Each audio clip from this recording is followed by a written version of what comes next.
Hey everyone, I'm Max Bowder from Energeticcity.ca. This is Council's Corner, where once or twice a month we try to get a good long interview in with one member of Council. Today I have the privilege of being with Mayor Lilia Hansen of our great city. How are you doing, Ms. Hansen? Doing great. Thank you for this opportunity. No problem, but believe me, the opportunity and pleasure is all mine. All right, so let's just jump right into it. Yesterday, there was a public meeting where Ryan Harvey and Shirley Collington, who most recently received an award from Council for long service. I'm sure you're very impressed with her. But yeah, so why don't you tell us a little bit about the 23 annual report and what does it have in common with the Fort St. John strategic plan? With pleasure. Council developed our 5-year strategic plan in 2023, and it encompasses what we heard talking to citizens when we developed our official community plan, or sometimes called an OCP, and it also includes what Council has heard when we're talking to our neighbors and the residents, and it develops a clear framework. It translates it into a framework that identifies initiatives for staff to undertake. Of course. What were your main takeaways from the report last year? There's a lot to be celebrated. I think it showcases many things that council and staff, when it comes to transparency and accountability, that's very important. There was a lot of successes as well in 2023. We were able to host both international and provincial sporting events, as well as provincial AGMs. VRS, we have 115-unit senior apartments underway being built, and that also comes from thank you so much to our city taxpayers. It's because of our investment on that location that we were able to move that project as quickly as possible, and we made it possible.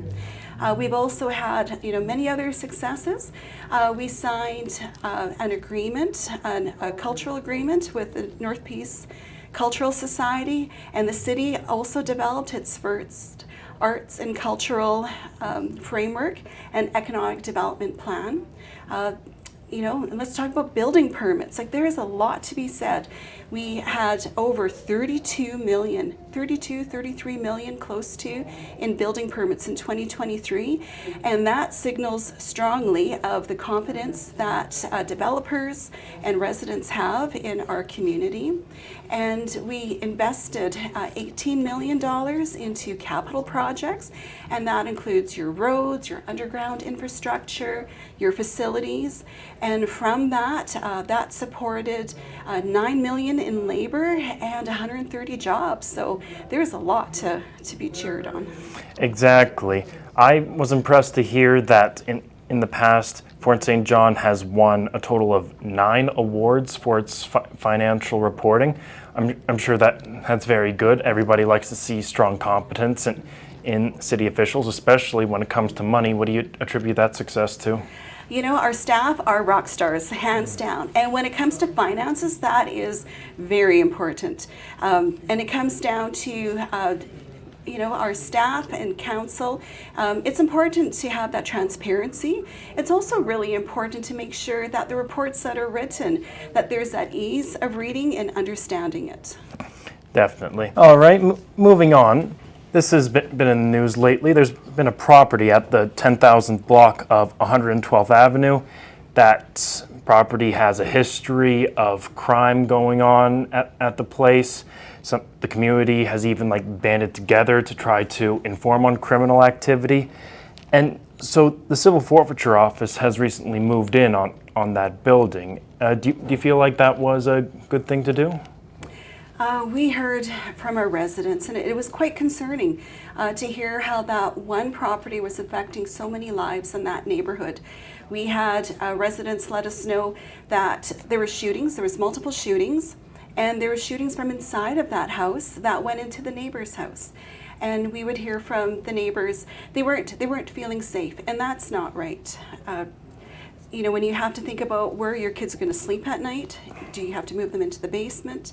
The city's role in that was more as a bridge between the residents and the RCMP to make sure that there was that communication flowing back and forth.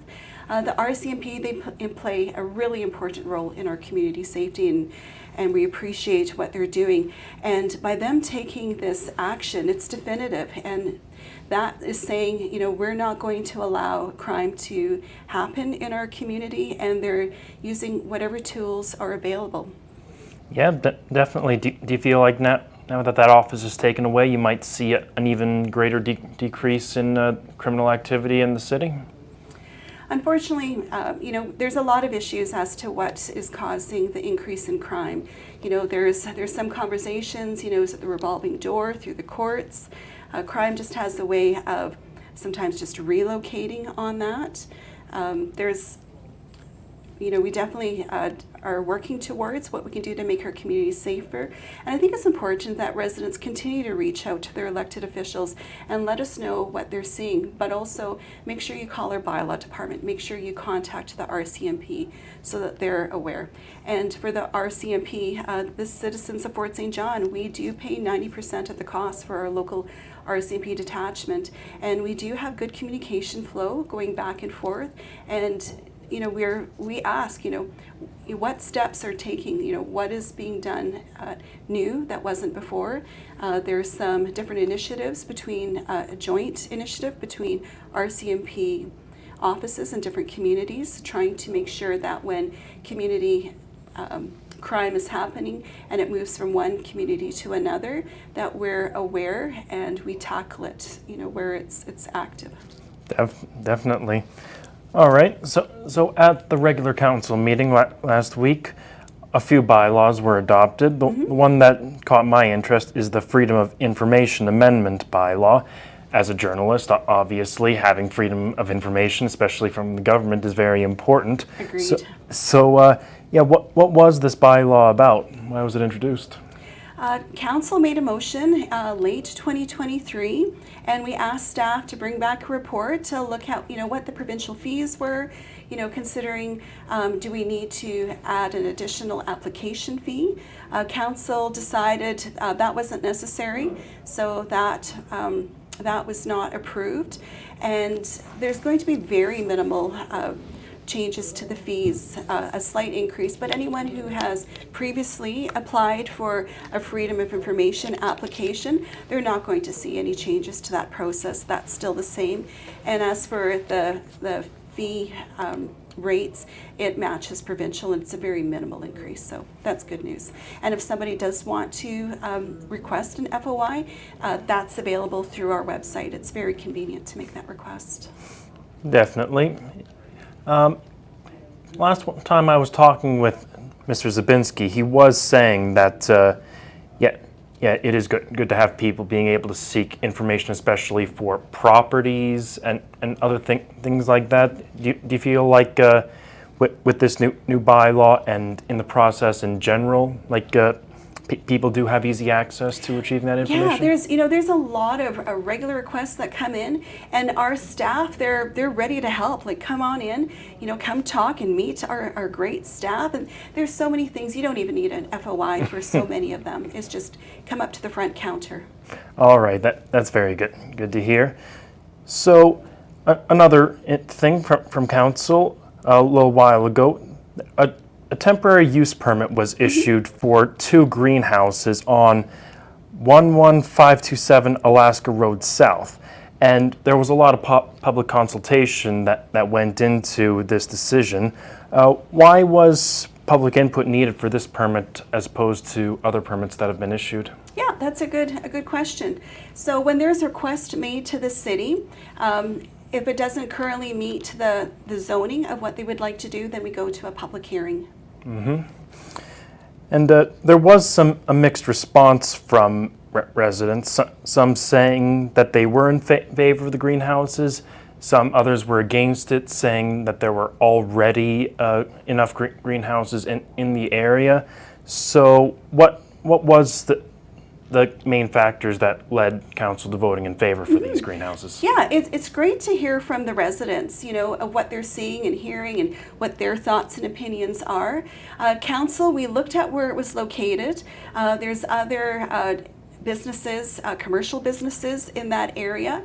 And this greenhouse, it's going to be growing native plants for industrial use, for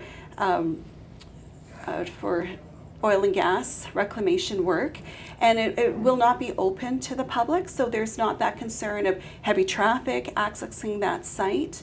And I think it's also important that as a municipality, we don't limit the number of coffee shops or shoe stores or hardware stores. So, we let the market decide as to that. But the location is good, and you know what? This is something that we see as a positive as well. Definitely. The report did also say that this would help improve relations with Blueberry First Nations. Mm-hmm. How would that do that? I think it showcases our willingness that we focus on economic development and helping our neighbors. What's good for our neighbors is good for us, and it's going to have jobs, and there's taxes being paid on that property. Mm-hmm. So this is a positive thing. All right. Lastly, bulk water station has been kind of shut down a little bit because of upgrades that have been given to one of the construction companies. Why are these upgrades happening right now? Council and staff, we definitely received a lot of messages and phone calls, and they were concerns that we were hearing from the users of the city's water filling station of how the asphalt was deteriorating in the parking lot, and even myself. That's one of the great things about council is we walk around, we're in the neighborhood, and we're looking and seeing things as well. I know I myself took a photo and shared it with staff to say, these are not just small potholes, these are, this is a concern. And it was because of what we were hearing from the residents and the users of the water filling station. Council prioritized this in our capital budget for 2024, and fortunately we were able to find the dollars to do this. I think it's important, when it comes to safety as well.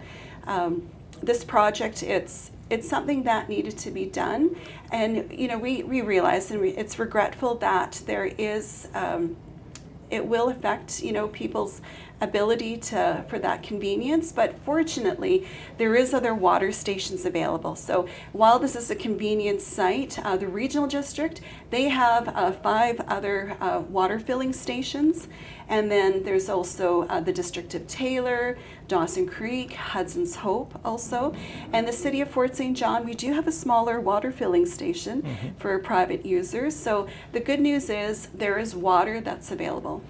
Definitely. Always got to appreciate the good benefits of water, am I right? Yeah. All right. So besides that, is there anything else coming up for council in the future that we can anticipate towards? Well, we're looking forward to Canada Day celebrations, and we hope everyone comes out and enjoys the day. Definitely. Always really liked Canada Day. Is there anything else you'd like to mention before we sign off? Nope, that sounds great. Thank you so much for your time today. Thank you so much for yours. I know you're a busy woman. Thank you. All right. Once again, I'm Max from Energeticcity.ca. This is Council's Corner. Thank you for joining us.